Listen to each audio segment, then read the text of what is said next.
David Warner और Mitchell Marsh की आंधी में उड़ गया पाकिस्तान। दोनों ने पाकिस्तान के गेंदबाजी अटैक को किया तहस-नहस। बाबर एंड कंपनी को मिली दूसरी हार। ऑस्ट्रेलिया ने पॉइंट्स टेबल में लगाई लंबी छलांग। पॉइंट्स टेबल में नंबर 4 पर पहुंचा ऑस्ट्रेलिया। जी हां दोस्तों, बताएंगे पाकिस्तान और ऑस्ट्रेलिया के बीच खेले गए मुकाबले का पूरा हाईलाइट विस्तार से। लेकिन दोस्तों, उससे पहले अगर आप भी चाहते हैं कि one day world cup 2023 team India तीसरी बार जीते, तो वीडियो को लाइक जरूर कर लें और क्रिकेट जगत से जुड़ी तमाम अपडेट सबसे पहले पाने के लिए हमारे यूट्यूब चैनल को भी सब्सक्राइब कर बेल आइकन को ऑन करना बिल्कुल ना भूलें। दोस्तों, वर्ल्ड कप की शुरुआत 5 अक्टूबर से हुई थी और उस समय पाकिस्तान और ऑस्ट्रेलिया दोनों वर्ल्ड कप के सेमीफाइनल में जगह बनाने के लिए प्रबल दावेदार मानी जा रही थी। लेकिन पाकिस्तान ने शुरू में 2 मुकाबले जीतकर इस बात को और पक्का कर दिया। मगर उधर 5 बार की वनडे चैंपियन ऑस्ट्रेलिया संघर्ष कर रही थी और अपने वर्ल्ड कप के दोनों मुकाबले बुरी तरह हार चुकी थी।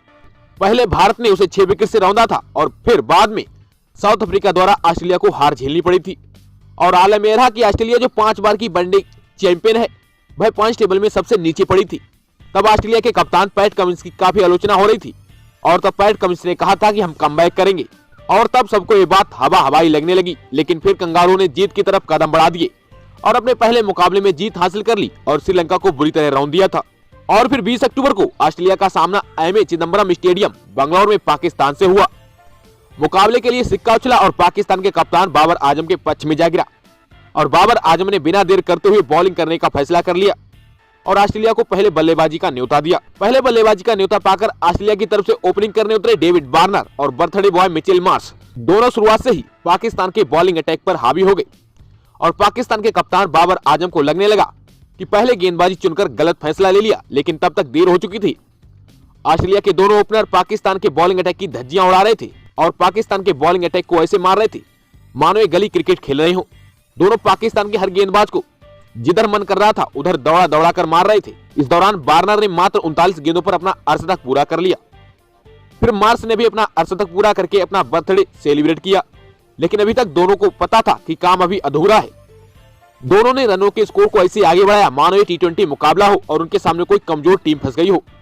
ऐसा लगा ही नहीं कि बल्कि के सबसे तेज गेंदबाज बॉलिंग कर रहे हैं और उधर वार्नर पुष्पा वाली स्टाइल में बोल रहे थे कि अपन झुकेगा नहीं साला। मार्श और वार्नर केवल बाउंड्रियों में डील कर रहे थे और हर ओवर में बाउंड्री जड़ रहे थे और पाकिस्तान के गेंदबाज उनके सामने गिड़गिड़ाते हुए नजर आ रहे थे। इस दौरान वार्नर और मार्श ने शतकीय साझेदारी को दोहरे शतकीय साझेदारी में बदल दिया। वार्नर ने और मार्श ने अपने अपने शतक पूरे किए। इस दौरान पाकिस्तान को पहली सफलता 34वें ओवर में मिली। हैरिस रॉफ ने मिचेल मार्श को आउट करके इस साझेदारी को तोड़ा। लेकिन तब तक दोनों के बीच रिकॉर्ड तोड़ 259 रनों की साझेदारी हो चुकी थी। मिचेल मार्श 108 गेंदों पर 121 रन बनाकर पवेलियन लौट गए थे।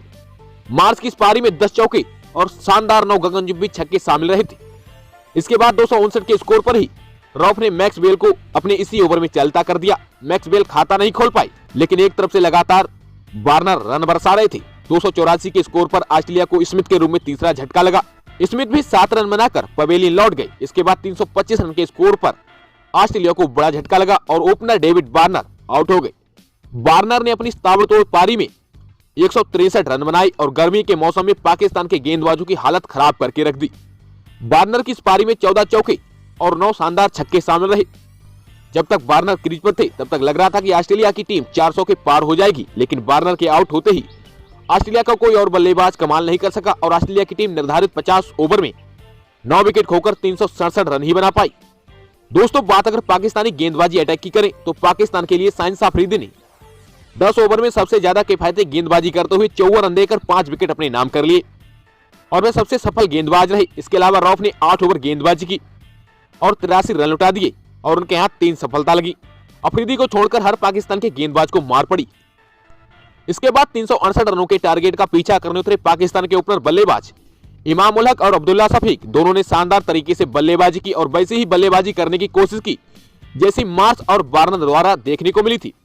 दोनों ने पहले विकेट के लिए 134 रन जोड़ डाले। जब ये दोनों बल्लेबाजी कर रहे थे तो लग रहा था कि पाकिस्तान यह मुकाबला आसानी से जीत लेगा। लेकिन 21.1 ओवर में 134 के स्कोर पर पाकिस्तान को पहला झटका लग गया और अब्दुल्ला शफीक 61 गेंद पर 64 रन बनाकर स्टोइनिस का शिकार हुए।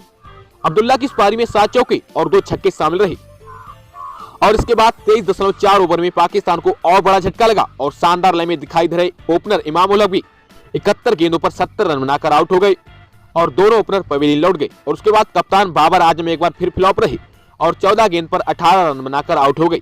दोस्तों बाबर आजम ने तो तय कर लिया है कि जब तक जिम्बाब्वे या फिर नेपाल जैसी कमजोर टीम टूर्नामेंट में नहीं होगी तब तक वह बड़ी पारी नहीं खेलेंगी। और दोस्तों इसके बाद पाकिस्तान की हार तक नजर आने लगी। उसके बाद मोहम्मद रिजवान और सौद शकील जैसे बल्लेबाज पाकिस्तान की हार के अंतर को कम करते नजर आए, लेकिन कभी ऐसा नहीं लगा कि पाकिस्तान की टीम मुकाबले में जीत हासिल कर सकती है। और पाकिस्तान की पूरी टीम निर्धारित 45.3 ओवर में 305 रन बनाकर पैक हो गई और ऑस्ट्रेलिया ने यह मुकाबला 62 रनों से जीत लिया और लगातार वनडे वर्ल्ड कप 2023 में 2 हार के बाद 2 मुकाबले जीत लिए। फिलहाल दोस्तों क्या लगता है आपको, पाकिस्तान और ऑस्ट्रेलिया में से कौन सी टीम होगी जो सेमीफाइनल में जगह बनाने में कामयाब हो पाएगी? हमें कमेंट बॉक्स में जरूर बताएं। और दोस्तों इसके साथ ही ये बताना बिल्कुल ना भूलें कि अब भारतीय टीम इस बार ओडीआई वर्ल्ड कप 2023 का खिताब अपने नाम कर पाएगी। और दोस्तों ध्यान रहे, अगर आप भी क्रिकेट से जुड़ी तमाम खबरों से अपडेट रहना चाहते हैं तो हमारे यूट्यूब चैनल को भी सब्सक्राइब कर बेल आइकन को ऑन करना बिल्कुल ना भूलें।